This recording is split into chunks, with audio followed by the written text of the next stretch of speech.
global conversation on the sustainability goals. One of the big reasons we did this was to provide a way to reintroduce America to the UN and the 17 SDG goals. What people may not know about Salt Lake City is that we have been at the forefront in the United States leading on sustainable community development. As a city, we have made very aggressive strides to address climate change, which we face significantly here, including pledging to be powered 100% renewable for our entire city by 2030. We are also in the process of upgrading our transit system, building more affordable housing, and creating what I would call a person-centered model for assisting those who are experiencing homelessness. And what we are hoping is that the world around us will learn from our experience and take away some great ideas on how to do a sustainable, inclusive community. Thank you. Thank you very much. That fills us with excitement, and particularly the Monday night cultural event, I think, will set a great tone of dialogue and experience that's new for attendees. Thank you, Alison. And thank you, Mayor. And I remember a year ago we were actually in this room when you were in New York and when we spoke about and announced the conference. It's great to come to this moment. This is a pregnancy that has lasted a year, and we're looking forward to the birth of the conference in Salt Lake City next week. So now I would like to give the floor to Fanny. Fanny to speak on behalf of the NGO Executive Committee. Fanny.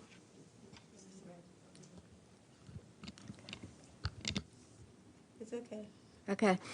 My name is Fanny Munlin. I am the chair of the NGO Executive Committee, and it really is a pleasure to be here today to talk about the conference. The NGO community have been involved with the UN in partnership in developing the conferences for 68 years. I have not been here for 68 years, but the conference has been going on that long. We play a pivotal role in selecting the topics, defining the workshops, and defining the thematic themes of the conference. We are part and parcel of the conference, and the outcome, what we do at the end of this conference, we produce an outcome document, a document for action that can be taken by NGOs and community people. We want everyone to understand the importance of the 17 Sustainable Development Goals. Developing countries, developed countries, everyone will benefit for the complete establishment and implementation of the 17 development goals. I must say this, that I have a history with my foundation, my organization. The founder of my organization in 1945, Mary McLeod Bethune, was in San Francisco at the League of Nations conference, which led to the formation of the United Nations. And this was an African-American woman who could not vote, who could not get an education, and could not get a hotel. But she was steadfastly believed in the formation of the United Nations. And in her letter, she said, all the mechanisms developed by the United Nations must have a place for persons of color. And as it was said earlier, in 2003, I chaired the conference. It was a complete circle, and it also reminds us the inclusivity of everything that we do at the UN. And as the statement goes, we will leave no one behind. Thank you. Thank you for that, Fanny. And I just maybe wish to add that, of course, in addition to the partnership that we have with Utah, Salt Lake Civil society, and youth groups, that several other UN organizations are also in partnership with us, including UN Habitat. The executive director of UN Habitat will be joining us at the conference. The conference theme is around SDG 11, which looks at the role of cities and communities. And I think that's the mandate of Habitat. One of the vice presidents of the World Bank is also participating, as is the Assistant Secretary General from the UN Environment Program in New York, as well as, of course, Under Secretary General Fabrizio Hochschild, who's working on the 75th anniversary of the organization. And finally, the President of the General Assembly herself will be with us and participating and speaking at the closing. So the program for the conference, I should add, is available online. If you just Google 68th UN Civil Society Conference, you'll find all the documents on that site. And now, maybe with us on the line from Brazil, Marusha Kardama, you have the microphone. Thank you very much, Maha. Thanks very much, colleagues, for this opportunity this morning. I very much appreciate it. Indeed, it's been a long pregnancy, and we're about to deliver a baby that I am sure will have a fruitful and fulfilling life. I think it's also a moment of gratitude to many people, certainly to the Department of Global Communications, to the Executive Committee, and of course to our hosts in Salt Lake City. Everybody has been doing quite an amazing job, and it's pretty remarkable as well to see how the different civil society colleagues who are involved in the planning committee and in the different subcommittees that have been organizing this conference have been serving pro bono, volunteering over many months to make the conference happen. I think that the topic of the conference is particularly exciting and particularly meaningful in this moment of our state of global affairs, and also in this moment of when we are at the eve of the commemoration of the 75th anniversary of the United Nations.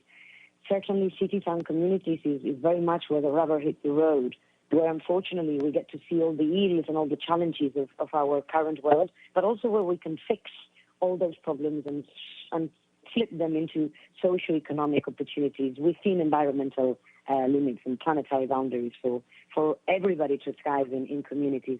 And this is precisely what we want to do at the conference. We want to really harness that action and that opportunity that lays at the level of cities and communities and connect it with the delivery of global agendas like the SDGs, in particular the SDG 11, but also how the SDG 11 can actually help trigger implementation for the remaining 16 SDGs, but also on climate action, on the Paris Climate Action Agreement, taking advantage of the summit that the Secretary General is organizing, convening in the month of September in New York. There are also other important milestones for us to look at and try to connect this conference to. Maher just mentioned that UN Habitat is one of our strategic partners in this conference, and that is why we're putting all our eyes as well in the 10th edition of the World Urban Forum that is taking place next year in Abu Dhabi. So all in all, we see the opportunity of further helping land these global agendas at the city and community level, while at the same time empowering the self-agency of the individuals, the communities, the civil society organizations, the NGOs, the local governments, which make these cities and communities places of opportunity, or who have the responsibility and the opportunity of making them places of opportunity. It is with all this background and with this idea of trying to impact on the global processes, help them land at the local level, and at the same time empower the self-agency of individuals, that in the planning committee and in the subcommittee that has been dealing with the outcome of the conference, we have conceptualized an outcome package for the conference that consists of different elements. A narrative element in which we're going to be affirming the vision and the values we stand for, and calling to action from on government, but as well on us as individuals and us as civil society stakeholders, while at the same time providing some ideas for action that are going to be directly crowdsourced by those participants, the delegates of the conference, and also all the civil society colleagues who are engaging in the preparation of the conference across the globe. And a final component of our outcome document is going to be a visual mural. We want to leave a lasting image that can represent the type of communities and cities we are really wanting to work towards. So all in all, colleagues, we really hope that the conference would leave this lasting impression and inspiration for everybody to get back home, having learned from different corners of the world what are the problems, but also what are the solutions that exist for citizen communities to be places of opportunity, and at the same time, connecting the United Nations with this reality where its mission becomes more and more crucial, and connecting many for the very first time to the United Nations. We know that the Civil Society Conference organized by DGC over the past decades has been for many participants the first ever opportunity to connect with the United Nations. And we believe that on the eve of the 75th commemoration of the UN, this is as important as ever and can help reinvigorate the mandate and help us all conceptualize a United Nations that is at the service of citizen communities. Thank you very much. Thank you, Marusha. And now I turn to Rebecca Hardenbrook from Salt Lake City, one of the youth representatives. Unfortunately, we don't have a photo, but we will have the audio. Rebecca, over to you. Thank you very much for having me on the line, Maher, and greetings to you all from Salt Lake City. The Salt Lake City Youth Co-Chairs and I are very eager to be able to share our city with civil society members of the world in the coming week. The planning of this conference has been a true team effort between New York and Salt Lake City, younger and older generations, and also the planning committee and the rest of civil society. As already noted by those here today, this year's conference is truly unprecedented, and we, the Youth Subcommittee, wanted to find a way to honor this historic event with a community-based activity centered about building inclusive and sustainable cities and communities along the lines of SDG 11. This Saturday, August 24th, we have planned a commemorative tree planting in the Salt Lake City International Peace Garden. This event is in collaboration with Tree Utah, a local NGO dedicated to increasing the number of trees planted and educating people about trees and the critical role they play in ecosystems. What has been really amazing about the planning of this event is that members of civil society have donated their own money to plant these trees with us, which we hope will serve as an international reminder of this conference for many years to come. We have also planned a full day of events here in Salt Lake City to motivate folks in preparation for the conference and to generate discussion. These events include a canoe float and trash cleanup along the Jordan River, a yoga class led by a local yogi, a discussion on the Sustainable Development Goals and an exploration of how they are being implemented into the curriculum at a local middle school here in Salt Lake, and a birdwalk and information session with a local ornithologist at the Tracy Aviary. All of these events that I just mentioned are free and open to the public. I would like to express my deep gratitude for being given the opportunity to work with the amazing people on the planning committee for this conference. I have experienced firsthand their commitment to listening to the youth's concerns, ideas, and aspirations regarding this conference, and allowing us the space to represent ourselves through our own voice. The energy that youth have expressed for this event in the past months has been both unique and awe-inspiring, and I believe we are going to see wide-ranging and far-reaching collaborations amongst youth globally directly out of this conference. Thank you. Thank you, Rebecca. And now I turn to Rosalini Ubiñas from New York. Rosalini. Hi, everyone. Just like Rebecca mentioned, the youth, we're very excited to have a seat at the table here planning the CSO conference. The Youth Hub is essentially a microcosm of youth initiative and potential. I want to thank DGC specifically because they go out of their way to ensure that youth have a space, you have a voice, and together we created this Youth Hub. It's the third time we have this Youth Hub, but this time is going to be very unique and very action-filled. Specifically, the Youth Hub is a space where all conference participants of all ages, but specifically it's for youth, for us to engage with UN officials, with government officials, and for us to come together and network and to strategize and figure out ways that we can take these action steps and these lessons that we learned in the conference into our communities around the world. So this Youth Hub, it's really exciting because we're going to have Mayor Poughkeepsie coming by, and she's going to share her thoughts about how Salt Lake City is very green, which is amazing. Marucha Kardama is going to come and really give us a lot of good strategizing tips, and they're going to be there not only to talk to us, but to listen. They're really in a position of learning and a posture of learning so that we can collaborate together and figure out how best to actually serve our planet and our communities. In this space, we're going to be discussing sustainable and inclusive communities. We're going to have a lot of youth caucuses where we can work collaboratively across SDGs and themes, and specifically in regions, so you can collaborate people specifically on the topic that you do, and also just learn different tactics from around the world, because we can all learn from each other. Some of the really cool events, because they're going to be very cool, that are happening at the Youth Hub include exploring global youth innovation, making Youth 2030 strategy a reality, and advancing community development, especially including youth participation. But the cool, fun things that you want to all come for, or at least tune in, is we're going to have a youth festival where we're celebrating the talents and the cultures of all youth from across the world. It's going to be open mic, music, dancing. Is going to be fantastic. We're going to have Let's Dance Salsa, where some of the youth from here in New York City are going to show all our participants some of the cultural implications of this dancing genre, and Punjabi Zumba. I'm really excited about the Punjabi Zumba. But the most important part of the youth participation in this conference is really our Youth Climate Compact. It is a crux of our efforts and of all our initiatives and effort that we've been really putting in. It is a call to urgency in the times of, we have the Amazon forest fires. There's so many climate issues that are happening around the world. And youth, we understand that although we come across from different SDGs, the most important SDG is the climate action, because it's affecting all the issues across the world.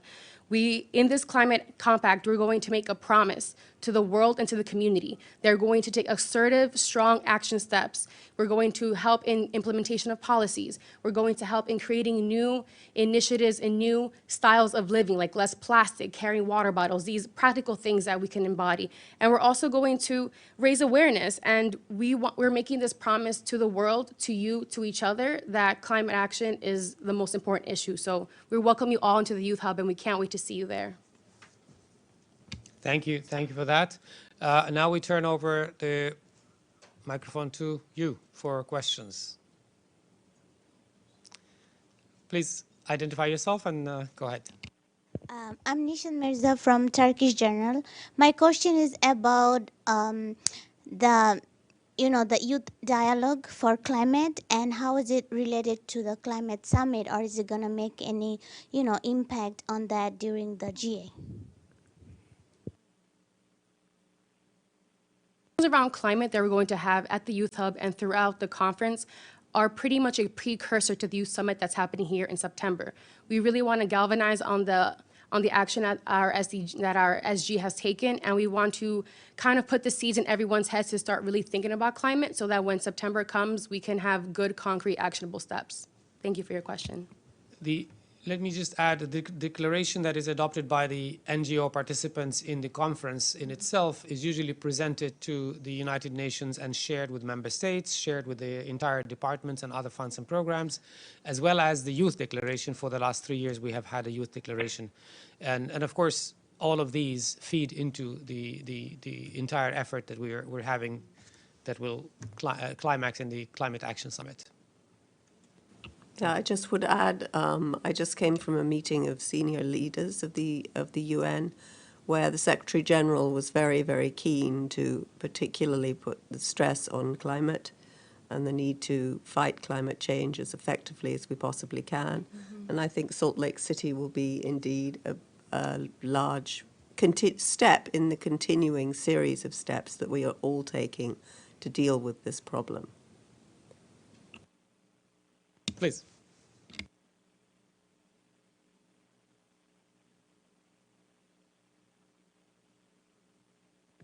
Thank you. My name is Masood. I'm from Dawn newspaper of Pakistan. I just want to know, given the fact that United States has refused to be, United States President Trump has refused to become part of the climate accord, despite the fact that the French president came and sat down and talked to him and made love to him, but nothing happened. So what is it that the international community can do to persuade the United States and the United States lawmakers to make sure that the United States joins in the climate accord, which it is so far refusing to do so? Thank you. This is Salt Lake City Mayor. I'd like to respond to that. Please go ahead, Mayor. Thank you. I can tell you that the mayors, regardless of party affiliation across the country, have, over the last couple of years, stood as a united front behind a resolution letting the federal government know that we will not wait and that we will do our part as a country to make sure we live up to the Paris Climate Agreement. We are taking action across this country, and when I signed on to be a community that was powered 100% with renewable energy, we were the 16th in the country in 2016. We now have over 150 communities and cities that are on this journey with me, and over 400 that are working to figure it out for their local communities. So we are working very fast to reduce our carbon footprint, and we are also pushing for federal legislation, which we certainly could use your help on. We want the federal government to pass legislation regarding a carbon fee, and that legislation is endorsed by both sides of the aisle. It is currently in the House of Congress, and we need them to get the power behind it, vote on it, and move it forward. But the fact remains that the Republican... Go ahead, Marusha. Yeah, the fact remains the Republican Congress... Sorry, just a second. Let Marusha answer, Yeah. and then you can have a follow-up. Yeah. Marusha, please, go ahead. Thanks. Thank you very much, Maher. And apologies to the room. Not having the eye contact makes it difficult for us, so thank you very much. Secondly, I wanted to underscore the words that Mayor Wyszynski has just shared with us, and perhaps contextualizing as well in this conference, isn't it? This conference gives us the opportunity of putting up forward and center what is the action that is happening at the level of cities and at the level of communities, and that is by the hands of local governments and by the hands of civil society. So what is it that the international community can do to help us make sure that regardless of the geopolitical trends and the tensions that sometimes those trends bring with, we can still empower action and get international commitments to be delivered on the ground, regardless of signatures. I think that what we can do is certainly empower the work of different spheres of government and empower the work of civil society. And this is perhaps food for thought for our reflections of what we want multilateralism to look like in the 21st century. Now that we've had 75 years of the United Nations, how can we actually better connect the United Nations with cities and with communities? How can we interrogate the place and the engagement of the United Nations as a system with local and regional governments and with civil society as a whole, so we can actually have a continuous and sustained trend towards implementation of global agendas, regardless of political mandates and geopolitical trends. And this is also part of what we want to interrogate when we are in Salt Lake City. What are those enabling frameworks that we can actually help set from the international level that will enable action from the civil society, and that will enable, with financial frameworks, with normative frameworks, and with legal frameworks, the work of so-called subnational governments? Thank you very much. Thank you, Marusha. I think she has answered your second follow-up question. Any other questions? Please, and then we'll come to you. Thank you. I'm Mary T. from Kyoto News. I just want to say thank you for coming today. I really appreciate the passion that I'm hearing from everybody up there. For the youth in particular, I wanted to ask, because at the end of the day, despite who is the current world leaders, this is our world that is being inherited. And so I want to know, what do you recommend for the youth as far as trying to get involved and because we are watching the lungs of the planet burn, the Amazon, and some people feel helpless about it. So what do you recommend as far as trying to get involved, trying to stay on top of everything that's going on, and just keeping yourself educated and realizing that there is a step that can be taken to reverse everything that's being done. Thank you. Thank you so much for that question. For one, I would say it's great that you're reading the news and you're staying on top of it. And it's important to feel a bit uncomfortable because that keeps us all in action. I think one thing that I've learned, and a lot of us on the Youth Steering Committee have learned, that there's so much to fix in the world, and it's only through collaboration that we can do it. So my advice would be that whatever you feel most passionate about, that be specifically kind of what you tackle, because that you can kind of harness all your efforts towards that, even though you, like, for example, part of my discourse is gender equity, but right now, like, we have to focus on climate. So I'm refocusing a little bit of my effort towards climate, but still relating it to gender equity. So keep your focus, but the best thing to do is also work on the grassroots level. There's a lot of opportunities. If you're in New York City, you can easily get a grounds pass and be involved with the DGC Youth Steering Committee, where there's a very extensive youth representative program that DGC is running that really keeps us involved, puts us in the room. Our voices are being heard, but it's only through the grassroots effort that we can actually see these things happen. And we have a seat at the table now because of decades of consistent work by youth that have done for so long. Now we're here. So we're opening doors for people like you, and you can open doors for people like others. So just keep working, but stay focused, stay diligent, and reach out to others for support, because sometimes things get hard, but together we can get a lot of things done. Hope that answers your question. Thank you. Rebecca, would you like to add something? Yes, I would. Thank you.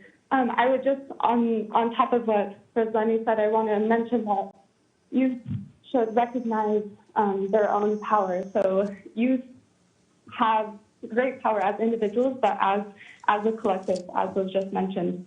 So I think just harnessing that power and using that in a united way to make these changes. And also recognizing that these changes are not going to be easy, as Razani said, staying diligent. But this is very important in this critical period of time where we're facing so many issues regarding the climate crisis, regarding gender equity, regarding education for everyone. And so really just harnessing that power, realizing that power in yourself and promoting it in others. Thank you. Thank you. We'll take the last question, please. Good afternoon, Zachary Dowdy from Newsday. Thanks for the press conference. I'm calling regarding just the selection of the city. Why was the decision made, first of all, to move the conference from New York, and how was Salt Lake City selected? And lastly, I don't recall last year there being such a strong youth component. How was that also incorporated into the decision making? Thank you. Mm-hmm. Thank you for that. I will ask the mayor to tell us a little bit about her decision to offer to host the conference in a little bit. But last year's conference did have a youth component, and as did the previous two. And there were two separate declarations from both. And actually, if I'm not mistaken, we had about 40% participation from the youth in 2018 as well. The conference has often been held in New York and moved out of New York in 2008 for the first time. It went to Paris, and then it went to Mexico City, Melbourne, and Bonn, and back to New York 2012, 2014. We have always said that the conference is open to go to any city, any country that comes and offers to host it, because we wanted to be able to have this meeting of civil society in as many parts of the world as well. The mayor and the city of Salt Lake came and were part of the conference last year, and they were impressed. And I think they were also wanted to showcase the work that they are doing on building sustainable, inclusive communities and cities, and share that experience with others. They engaged with us, and I think this is the outcome of this engagement. And when I said that the conference is like a pregnancy that's going to be born, I meant it also that the conference isn't the end in itself. A conference is the beginning of relationships, of partnerships, of learning that will help build on the legacy of what is agreed at the gathering of 5,000 or more people representing thousands of NGOs. So, Mayor, maybe you would like to say something about why you wanted to host the conference?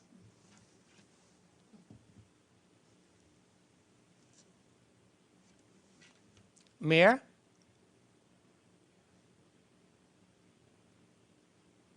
Have we lost the connection? Alison, you wish to add something?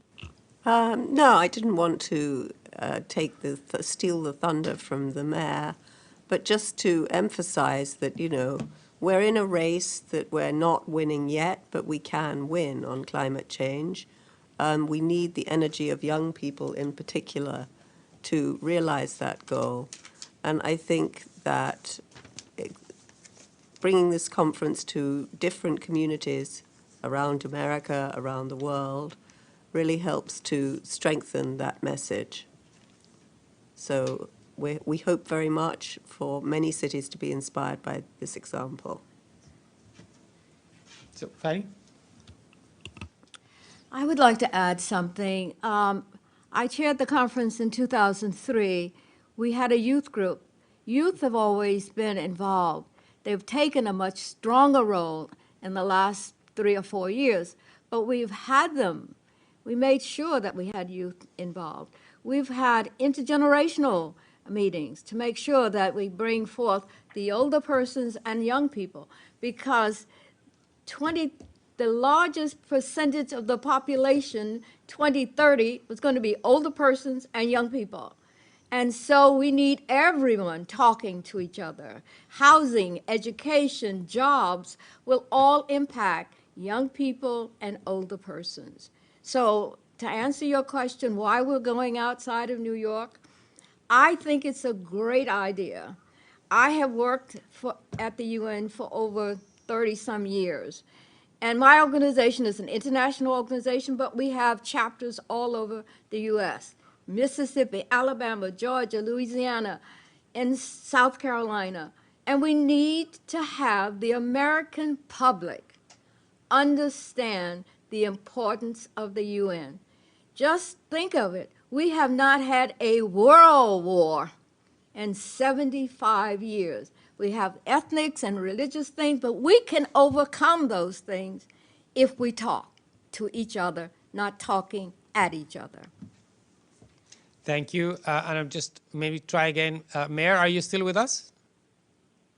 It seems we have lost the mayor and connection. We did say it is half an hour, the conference. So thank you all for being with us. And hopefully some of you will make it to Salt Lake, and looking forward to being there. Thank you.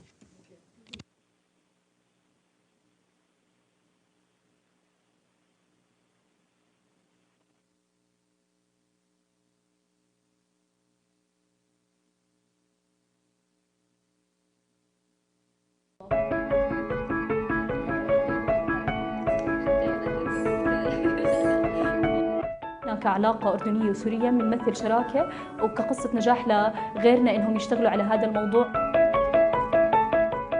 عمان ضوء للسوريين، خاصة فيها كثير فرص، نفس الوقت الكل بده يقدم الدعم. هلا تعرفت على أماني من خلال أحد التدريبات، كانت أماني بتعاني مشكلة بتتعلق بالبرمجة، فحكيت لها إنه أنا بشتغل بمختبرات الابتكار كمتطوع، فيك تنضمي لهي التدريب. عرضت فكرة الدراج IoT على أماني. الدراج IoT اللي بتساعد المجتمعات المستضيفة واللاجئين على أنهم يطلعوا بابتكارات جديدة.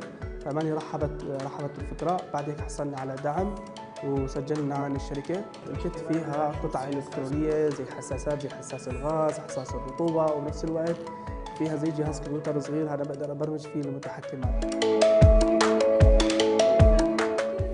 هلا بحكم إنه أنا أردنية، الشركة مسجلة باسمي. متسلط أكثر؟ لا أنا. صراحة دائما بعتمد على أماني من ناحية التعامل مع الموظفين، هي بتكون جدية، ما بقدر أكون قاسي.